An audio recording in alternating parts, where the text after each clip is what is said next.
The following was recorded in front of a live studio audience at the Studio 21 Podcast Cafe. This is the United Podcast Network. The following program is closed captioned for the thinking impaired. By tomorrow, I will rule the world! You think he's gone? He's not gone. That's the whole point. He's never gone. Is this some radical new therapy? You see? Well, I must have not been paying attention when you were just talking to me. Do you think that you could repeat the question?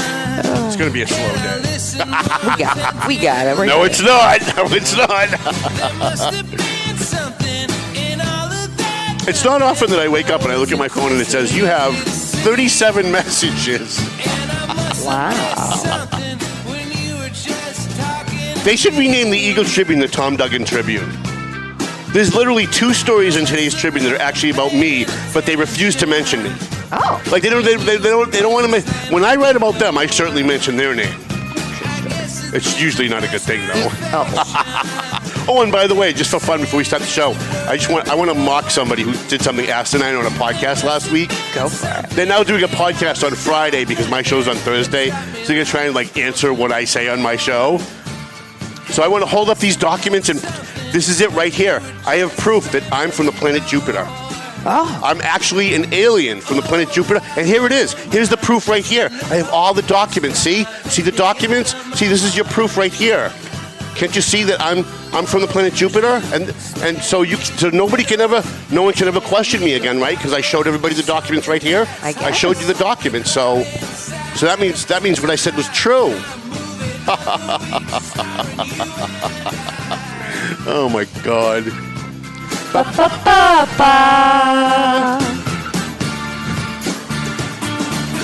If only people understood how stupid they look when they do stupid shit like that.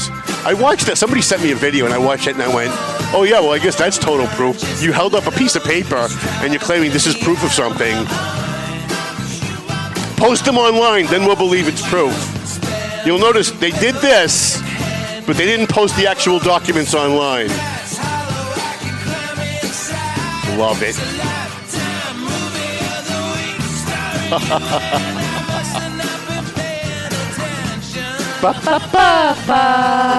And I guess Johnny Greenlaw's all done. I tried to warn the guy. I tried to warn him. He thought I was threatening him, and I wasn't threatening him. I was just warning him. Because I didn't want to see him go, but he keeps pushing his way. He shut his mouth off one too many times, I guess.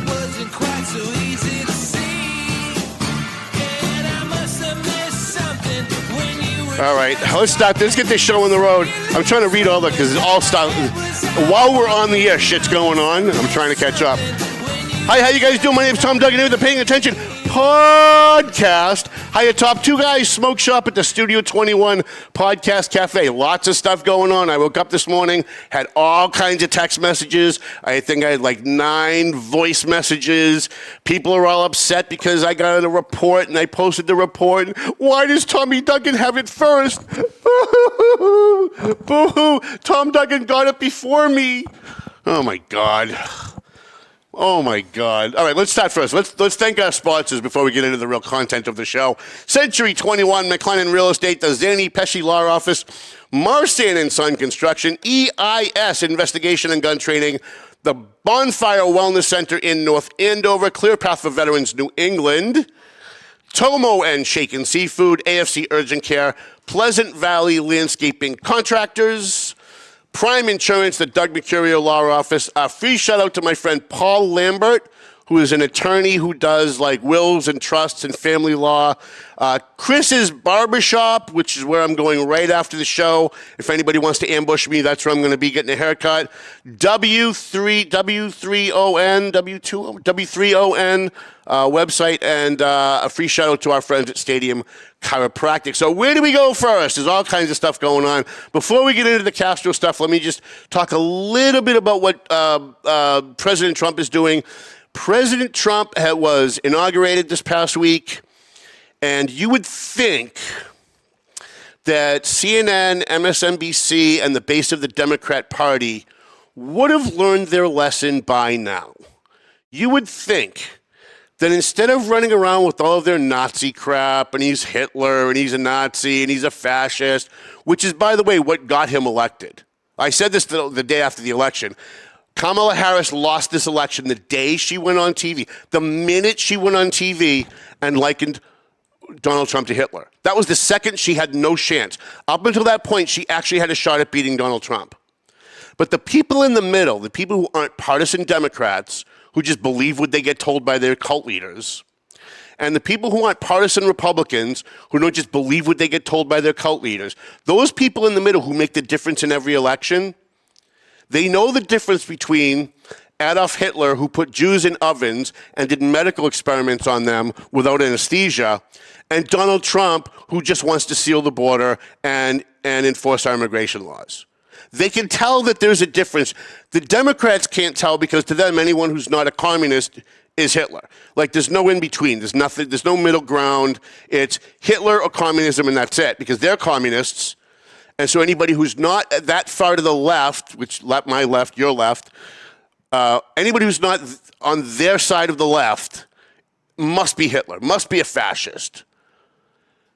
And those people in the middle who saw Kamala Harris come out on at least 2 or 3 occasions and liken him to a fascist and liken him to Hitler, if you track the polling numbers, from that moment on, she never had a shot.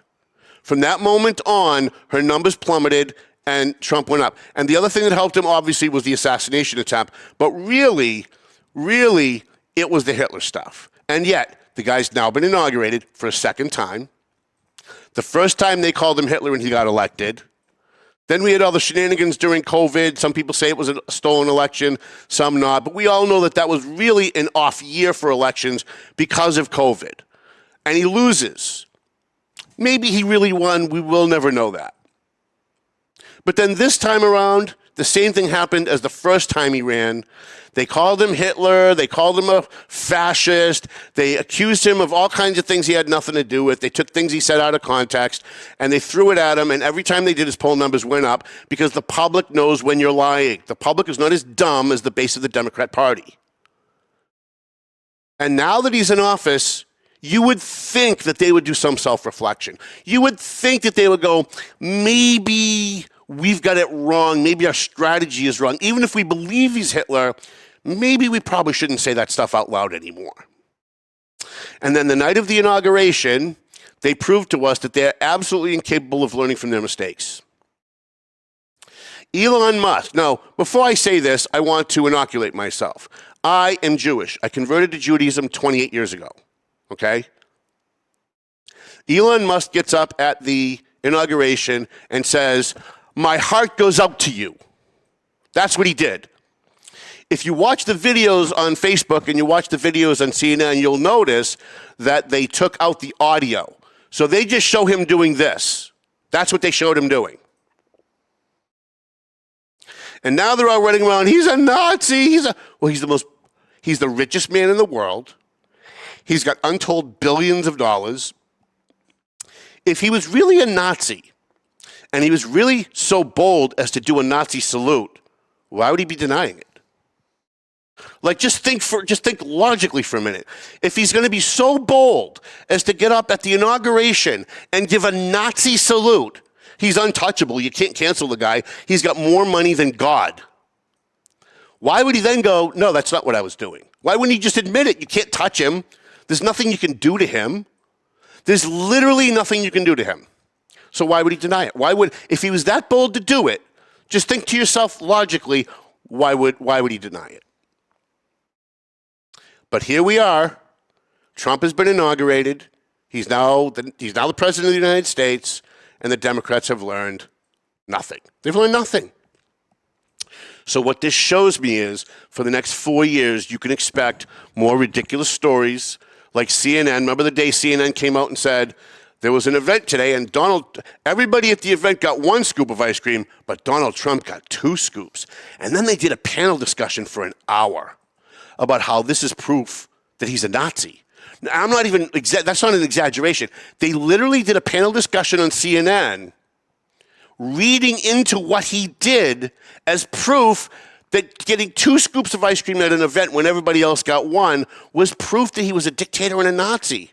And what they proved this week is that you can look forward to more stories like that. Now, the Anti-Defamation League, which is an organization of Jews, liberal Democrat Jews. I'm going to say that again. Liberal Democrat Jews, whose sole function is to call out Nazis. That's their whole function, is to stop the defamation of the Jewish people. Yes, they also stick up for blacks and they also stick up for Latinos when they see other people being defamed. But the sole mission of the ADL is to stop the defamation of Jews.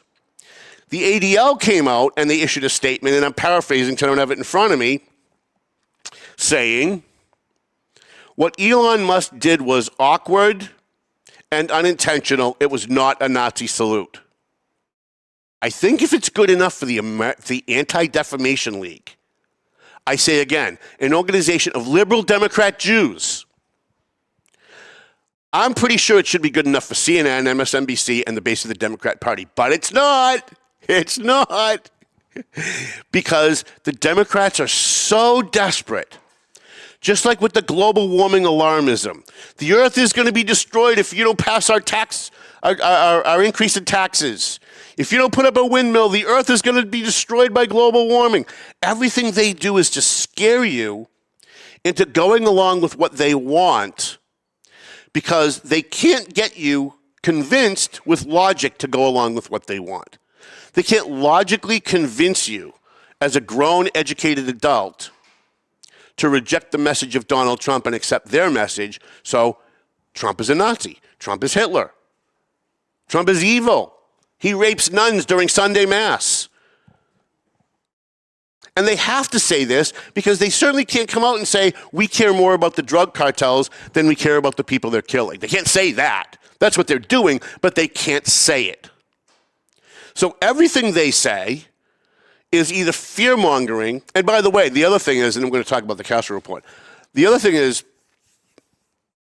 everything that the base of the Democrat Party says is in direct contradiction to everything else the base of the Democrat Party says. And I can give you 100 examples. My favorite, though, was during Trump's first term. I'm watching CNN in my office because that's all I watch. All I watch is CNN. Keeps my blood pressure up, gives me the energy to get through the day. I'm watching CNN, and Anderson Cooper comes out and does an entire segment about how Donald Trump is a fascist Nazi. And they've got experts on that just say whatever CNN wants them to say. Because if you're not going to say what CNN wants you to say, they don't have you on the show. And they have these experts come on, they do this panel discussion. Oh, yeah, he's a Nazi, he's Hitler, he's going to kill Jews. And then Anderson Cooper says, and again, this is CNN, this is the base of the Democrat Party, we're going to take a quick break, and when we come back, why we need common sense gun reform. In other words, let's confiscate your guns. So just think about that, just that right there. On the one hand, Donald Trump is a Nazi and he's Hitler. On the other hand, turning your guns to Trump the Nazi fascist. Does that make any sense at all? If they really believed Donald Trump was a Nazi, would they be saying we need common sense gun reform, we need to confiscate guns? There's too many guns on the streets? Turn your guns into Hitler? If they really believed it? No, that shows that they don't believe anything that they say. Anything that they say. And the American people have rejected their message. That's why Donald Trump is now president again. Like, think about all the time and money and effort that they have expended on trying to convince people that Donald Trump is the most evil, genocidal maniac on the planet, and he won anyway. So it's obvious that the public, the voters, have rejected that message, but they're still going with it. All over my Facebook page every day since the inauguration, pictures of Elon Musk or videos of Elon Musk without the audio. It's a Nazi salute. It's a Nazi salute. All I can say is, wow. So you can look forward to more stories like that for the next 4 years, but I got to tell you, what Trump is doing, he, at least, unlike Biden, unlike Barack Obama, unlike some of the other, including George Bush Jr., at least Donald Trump says what he means what he said. He said he was going to start deportations day one. He started deportations day one. He said he was going to pardon the January 6 protesters. He's pardoning the January 6 protesters. Now, honestly, I don't think he should be pardoning anybody who committed any violence. Maybe commute their sentences. They spent 4 years in jail. That's probably enough. Nobody got killed. Nobody on the Trump side. Nobody on the Trump side killed anybody. All right, let's get to this Castro report. So before we jump into the details of this, the Eagle Tribune's got a story that just broke as we were going on the air, that there's going to be a big investigation as to how the second report got leaked. Let me ask you guys something. If your government commissions an investigation on your behalf using your tax money, and they hire somebody to do an investigation about public employees using public time on public time, getting paid with public dollars in a public position, and they use public taxpayers' money to investigate that public employee, how is it a leak if a reporter gets it? How is it a leak? Because the government didn't officially release it? It doesn't matter if the government officially releases it. But I go on the Eagle Tribune today, and not only did they write a story about how House of Mercy is open for the homeless, which, by the way, happened. I would never, ever take credit for this, right? Normally, I would never take credit for this. But honestly, I'm the guy that made the phone calls to make it happen. And if you're going to write a story about it, just be accurate. But they refused to print my name. Fine. I have no complaint about it. This is what I expect from the Eagle Tribune.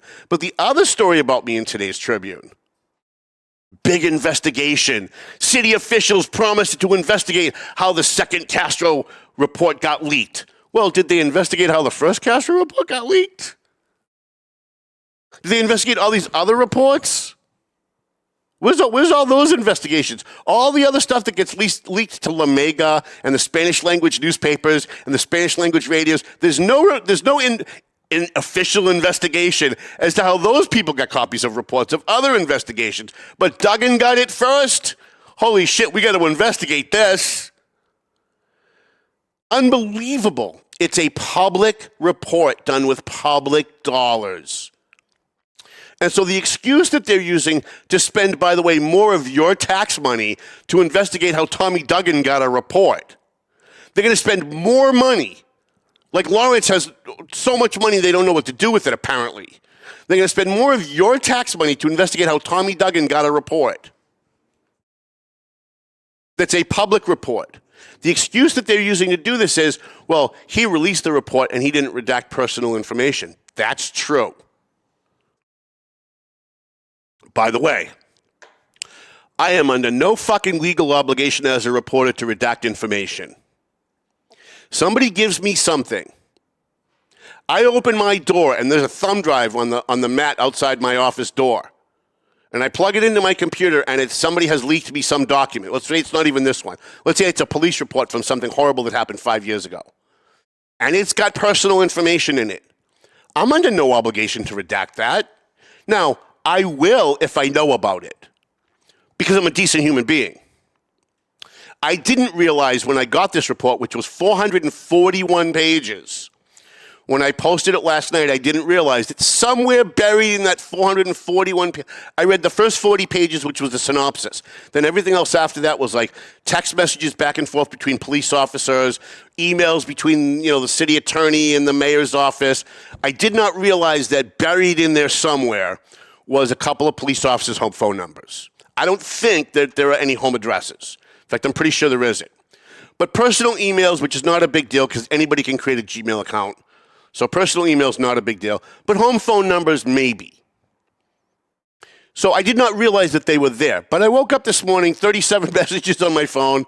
So I said, all right, I'm not sure how I'm going to do this, but I'm going to do it. I spent the entirety of my morning. I took down the report. I extracted the first 40 pages, which is the summary, and I reposted the first 40 pages, and I found 2 phone numbers in there that I just took out, and I reposted it. You're going to spend taxpayers' dollars as badly as Lawrence needs the money to pay for cops to arrest drug dealers and teachers to educate your kids and pave roads that have potholes in it that a family of 5 can live in. homeless people who have no place to sleep and have no food. You're going to spend more taxpayer money investigating how I got a friggin' report? Good luck to you. Here's what I'm going to promise you. You're not going to find anything. I don't actually know who gave me the thumb drive that showed up at my office. I have an idea, but you're never going to get that out of me either, because I have no obligation to tell you what I suspect. As a reporter, I have no obligation to redact anything, but I still did it. I still redacted the report once it was brought to my attention that there was something in there that, might cause people a problem. Listen, my father was killed in the line of duty. There's never going to be a day under any circumstance where I'm going to purposely put a police officer in jeopardy. There's never going to be a day where I purposely publish a police officer's home phone number or home address, ever. Ever. So, investigate all you want. I welcome an investigation. You can investigate everybody in the mayor's office, everybody in the city attorney's office. Here's what I am going to give you, just for fun.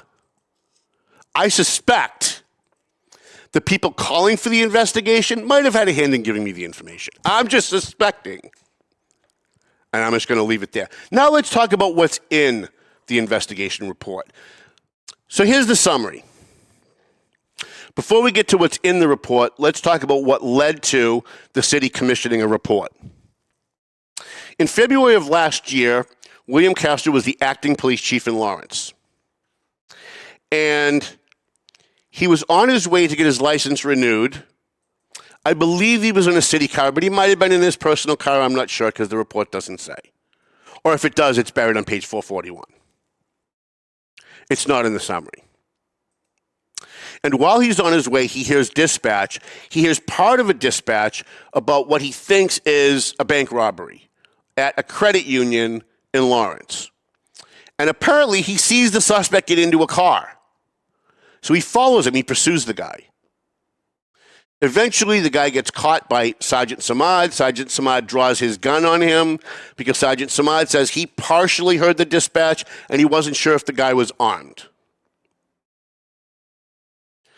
Now, William Castro gets turned in by fellow officers, Samard and others, because apparently there's a policy in the Lawrence Police Department that the chief is not allowed to do pursuits for some reason. I don't know why we would have that policy. It's kind of stupid. But it's a policy, and that's fine. It's not Watergate. It's not a felony. It's not against the law. There's no state law that says police chiefs can't do pursuits. There's no state law that says you have to be academy trained. It's just a policy. So William Castro is being accused at the time of violating a policy, and that's it. But because Lawrence police officers don't like William Castro, because they don't want him to become the permanent chief, they want the permanent chief to come within their own ranks, they all pick pile on Castro. Fine. It's all within your right. They do all these complaints about Castro. They turn him into post, which is the that stupid civilian review board that the state set up to go after cops. So even if a cop doesn't break the law, they can still find a way to throw them off the department. That's what that's about. That's the new Democrat way of getting rid of cops that actually are aggressive and go out and arrest people. They turn him into post, and the mayor hires a private investigator to independently investigate this because it's obvious that the police officer in charge of internal investigations, Lieutenant Rossi, has already shown animus toward Castro. So obviously, he can't be objective.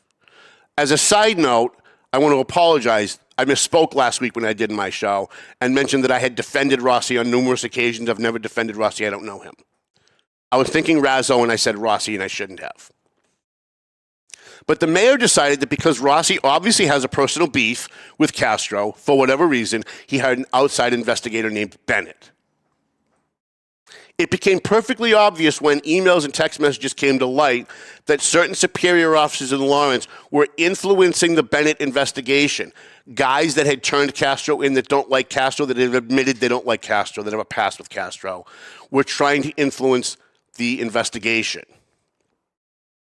So the mayor called a halt to the investigation and hired another investigator, second investigator, to investigate the investigation, to find out if the first investigation was done legally, if there was anything untoward going on during the first investigation. Do you see what these people do with your tax money? Last night, there were 300 homeless people in Lawrence. 38 of them went to House of Mercy. 55 of them were at Daybreak, and the rest of them were in the 3-degree weather last night in a tent somewhere. Freezing with no heat, with no food, with no water. And Lawrence is spending money on this shit. And then when you drive around the city and see what it looks like, people wonder, oh my God, why is it this way? This is why it's this way. This is where your money goes. All the money that gets funneled into Lawrence goes to this shit. All the petty, personal, political crap. We're investigating, then we're investigating the investigator, and now they're going to investigate how Tom Duggan got the investigation, the second investigation, which was an investigation of whether the first investigation was done right. I'm not even making that up. Like, if I did that as a comedy routine, people would be in stitches. But that's all actually true. That's what's going on right now. According to the report, it said several things. And I'm just going to go over a few of them. It is posted online. If you go to valleypatriot.com, you can see it. It's the first story. If you go on my Facebook page, it is posted. And so here's what the newest investigation, the newest investigation is now about me. The second investigation. Here's what the second investigation basically said. It said the previous investigation, we're now going to call that the Bennett investigation, the first one, was heavily influenced by Lawrence superior officers. Now, he didn't say that specifically, I'm paraphrasing. No laws were broken by the superior officers. Good for them. Because when I came in here last week, I said what they did was illegal because I was led to believe from reading some of the text messages that what they did was illegal. But I'm going to defer to the guy that was the independent investigator who had no skin in the game, was not friends with Castro, was not friends with the superior officers, had I think his name is Morin, had no inkling one way or the other. He had no reason to lie about any of this. No laws were broken by Lawrence superior officers. That's actually really good to hear. I'm actually happy to hear that. I know you guys probably don't think that's true, but it is. Lieutenant Rossi Lieutenant Rossi is the internal affairs investigator for the city of Lawrence. Lieutenant Rossi had no authority to report Castro to Post. Post, again, is the Civilian Review Board for the state. And according to Civilian Review Board rules and state law, it's the chief or the mayor whose job it is, whose responsibility it is, to report something to Post. And it's got to go through a procedure. Lieutenant Rossi took it upon himself, because he doesn't like Castro, to report it to Post. In his defense, he claims in his testimony that he did it because he was worried it was going to be covered up.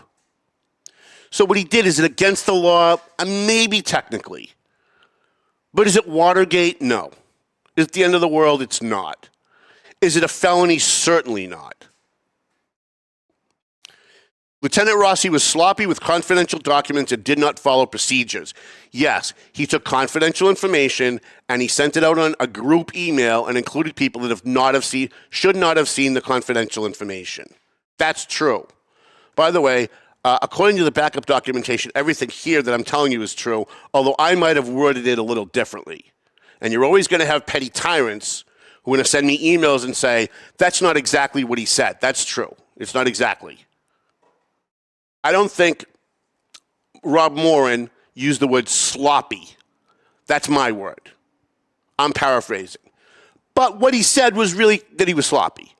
He sent out emails to people that shouldn't have been included on the emails. Here's what else the report says. Acting Chief Castro violated department policy by engaging in a police pursuit. So that basically confirms what the first report said. It's not Watergate. He didn't murder anybody. If you listen to Spanish language radio or you watch all the people on Facebook and all the Lawrence groups, they're all running around like Castro raped 15 women. He killed 26. He's a serial killer. That he committed multiple felonies. None of that is true. There's none of that in this report. Basically what this report does is it says Castro violated policies and some of the Lawrence cops violated policies. But Castro didn't break the law, and the cops that are about to get him didn't break the law. So it's really kind of a neutral report, which is kind of interesting. Because before the report came out, the Lawrence police superiors were all running to the Tribune and having their families and friends post things on Facebook and attacking the guy who did the report because I think they thought the report was going to come out against them. So you're all out there saying, this report's going to be, there's conflicts of interest. The guy who did the report is evil. He's bad. He's got connections to Joe Solomon. By the way, anything evil that happens in the Merrimack Valley, it always goes back to Joe Solomon. He's the Antichrist in the Merrimack Valley. With Lawrence, Methuen, doesn't matter. I think if you went to Woburn where people don't even know Joe Solomon, they're blaming him for shit he had nothing to do with. Like literally everything in the Merrimack Valley, if you're dealing with certain people, it's kind of like Trump derangement syndrome, only it's Joe Solomon derangement syndrome.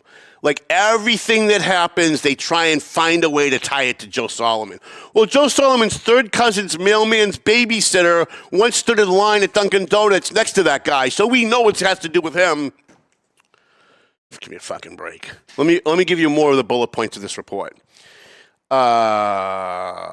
Where did we leave it? Acting Chief Castro violated department policy by engaging in police pursuit. We gave you that one. Castro did not violate any laws by participating in this pursuit. Sergeant Samad made reasonable assumptions during the pursuit that were not broadcast by dispatch during the pursuit.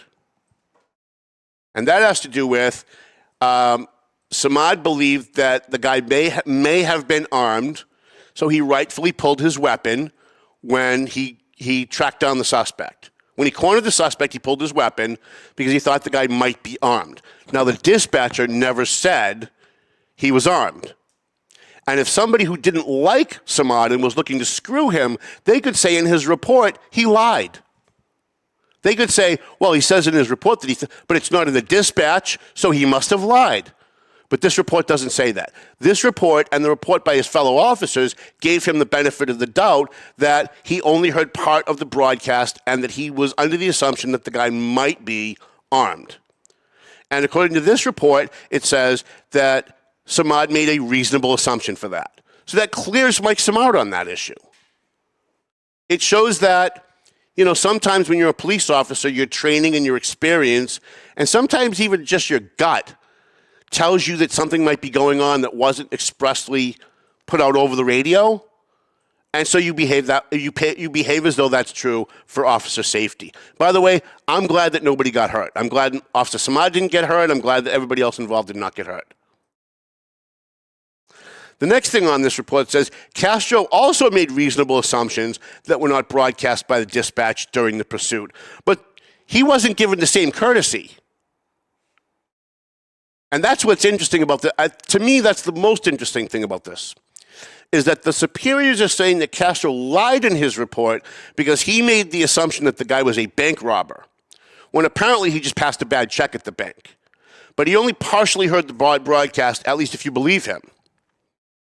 So he went on the pursuit thinking that the guy was a fleeing felon who had robbed a bank. Samad and these other guys, Rossi et al., complained to Post saying he lied in his report because it never went out over dispatch. But they gave Samad the benefit of the doubt, didn't they, for pulling his weapon. But they didn't give Castro the benefit of the doubt for engaging in the pursuit because he thought it was a bank robber. And to me, if there's any news in any of this, that's probably it. That there was a different standard for Castro than there was for Samad. And when you're dealing with policing, when you're dealing with the law, you can't do that. Samad's assumptions were deemed by fellow officers as reasonable. Castro's assumptions were not given the same courtesy. There is no evidence that Sergeant Samad unduly influenced previous investigations. Sergeant Samad had previous conflicts with Castro. We all know what that's about. That's all the Methuen stuff. Lawrence superior officers did not like Castro because they wanted the new chief to come from within the department. And by the way, that's one of the reasons that they targeted Castro in the first place. He was acting chief. He was trying to position himself to be permanent chief. And they wanted it to come from their own ranks because it would be one of them. Obviously, we want you to pick one of us because it might be me if I'm part of us, right? So whether it's Samad or Razzo or Razi or Montas or whoever else is over there, they didn't want Castro because Castro wasn't one of them. And he came on this show and said he was going after crooked cops that were wearing gold badges. So they knew that if he got the permanent job, he was coming after them. So they basically did everything they could to stop Castro from becoming permanent chief. It's kind of like the same way the news media went after Dan Quayle when he was vice president because they knew at the end of George Bush's second term, vice president's next in line to run to win, right? So while he was vice president, they wrote every negative story they could to stop him from having a good reputation when it came time for him to succeed Bush as president. It's the same thing here. Castro is acting chief, and they're throwing as much dirt on him as they can to make sure he doesn't become permanent chief. I go back to the report. Lieutenant Rossi, who is the internal affairs investigator, violated post procedures. We talked about that. Lieutenant Rossi is inclined to jump to conclusions and overzealous, which is concerning given that he oversees internal investigations. Lieutenant Rossi accused independent investigators of a conflict of interest without evidence. Now, it's kind of a side note. It doesn't really matter. I think the public really cares.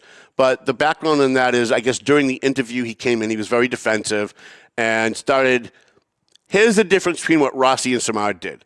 Samad went in for his interview, and before it started, he asked the investigator questions. Do you know this person? Of course, Joe Solomon. You know Joe Solomon? Joe Solomon's the Antichrist. You're tied to Joe Solomon. Tell me you're not tied to Joe Solomon, Joe Solomon, Joe Solomon, Joe Solomon. He's obsessed with Joe Solomon. He's obsessed with Joe Solomon worse than CNN's obsessed with Donald Trump. But he didn't accuse them. He didn't accuse the independent investigators of doing something wrong. He simply asked the question to get it on the record, which is smart. That's a smart thing. Rossi, on the other hand, if you read his interview, came in and started off by making accusations and had also made some public accusations about the investigators. So that's the background on that. Not that it really matters, but that's what that means.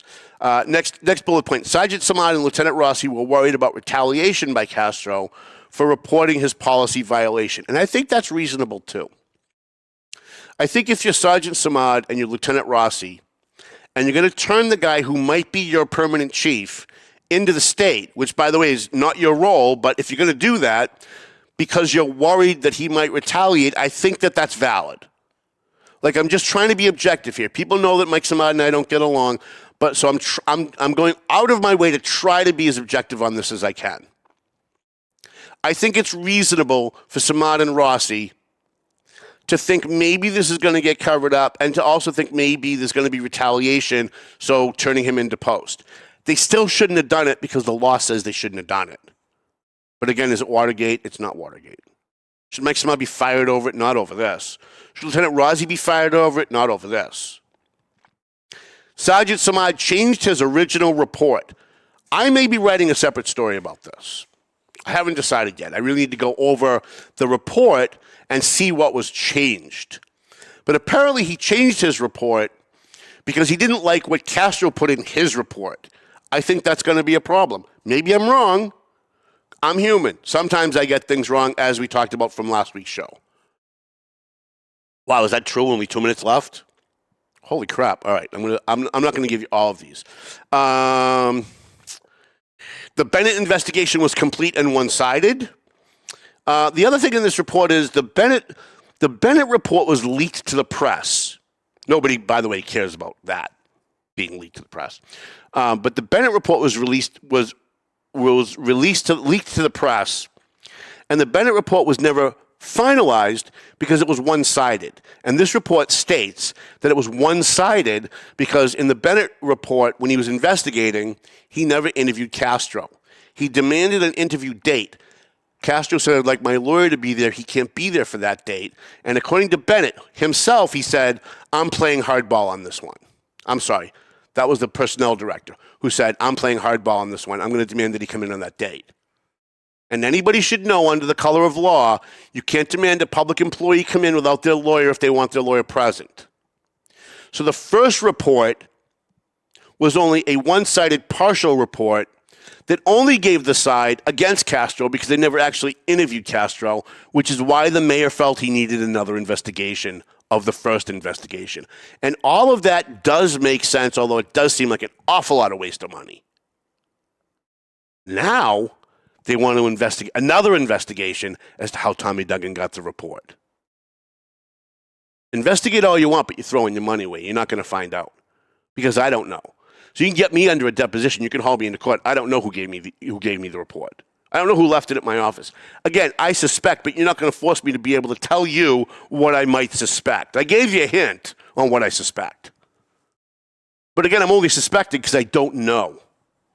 But why would it matter? Why should it matter? It only matters if you're a public elected official or you're a high-ranking government official with an ego the size of Montana who's mad that somebody else was able to release what you wanted to release and have your name in the headline. That's the only reason why anybody would be mad. Do you know that I actually had a member of the Spanish language press send me a message on my way to the show today, saying that they were disappointed? That, how did you get the report when the city said they weren't going to release it till next week?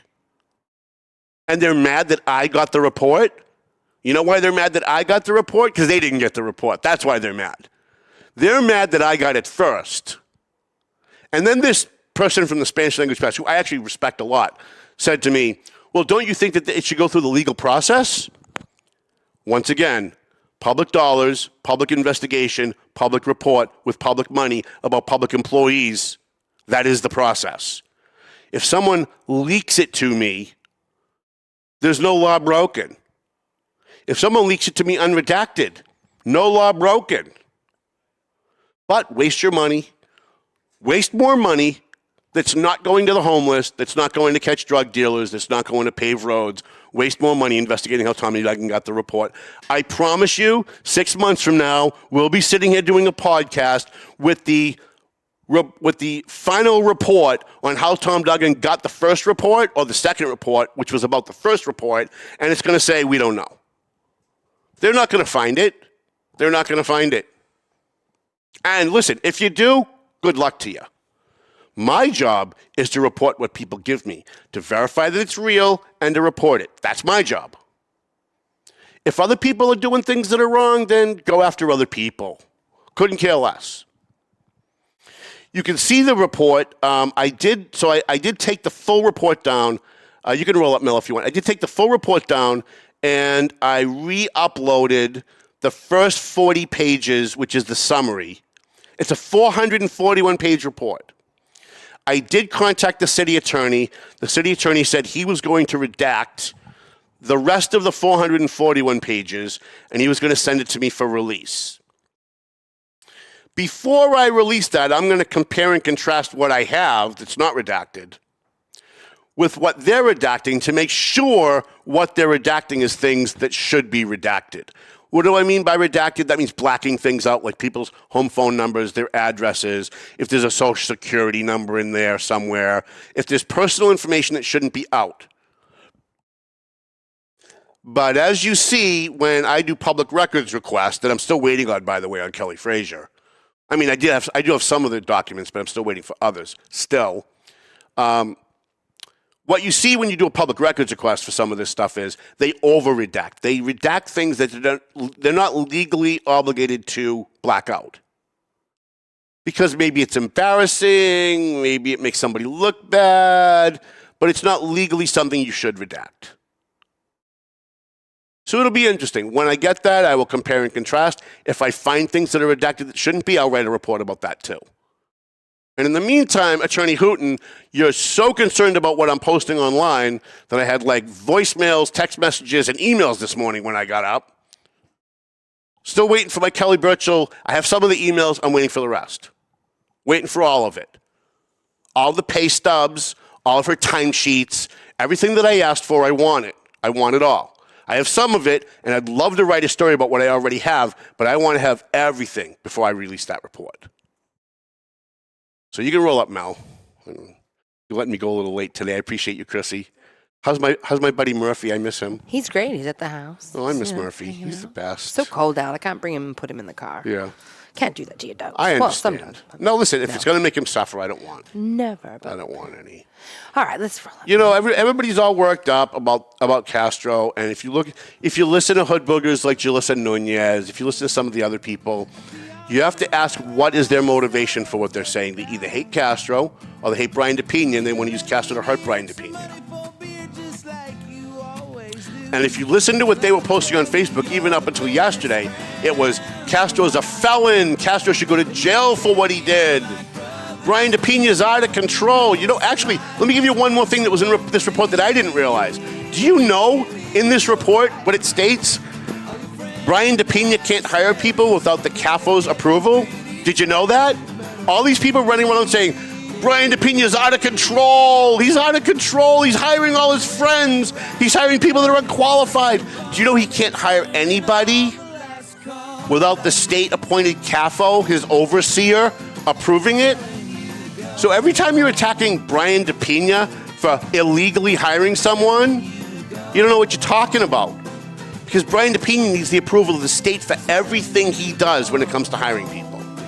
I thought that was interesting. I did not know that. I should have known that as somebody who follows all this, but I did not. I apologize, Chrissy. I know I said you could pull up Mel. That's fine. We'll just go again. All right, so let's thank our sponsors. Yeah. Century 21, McLennan Real Estate, the Zenny, Pesh Law Office, Marston & Son Construction, Stadium Chiropractic, W3ON, Chris's Barbershop in Salem, New Hampshire, which is where I'm going right after the show, Attorney Paul Lambert, Prime Insurance, the Doug Mercurio Law Office, Pleasant Valley Landscaping Contractors, AFC Urgent Care.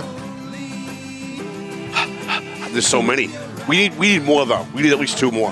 AFC Urgent Care, Clear Path for Veterans New England, Tomo and Chicken Seafood, Bonfire Wellness Center in North Andover, EIS, Investigation and Gun Training, Marston & Son Construction, and a free shout-out to our buddies across the street at JG's Ice Cream, because it doesn't matter what the weather is outside, it's always a good day for JG's Ice Cream. Always, always, always. Well, Melvin Taylor, it sounds like he says we got to go home. Wait.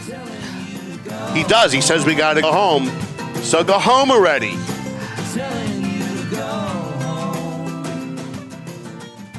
The views and opinions expressed by the hosts, guests, or callers of this program do not necessarily reflect the opinions of the Studio 21 Podcast Cafe, the United Podcast Network, its partners, or affiliates.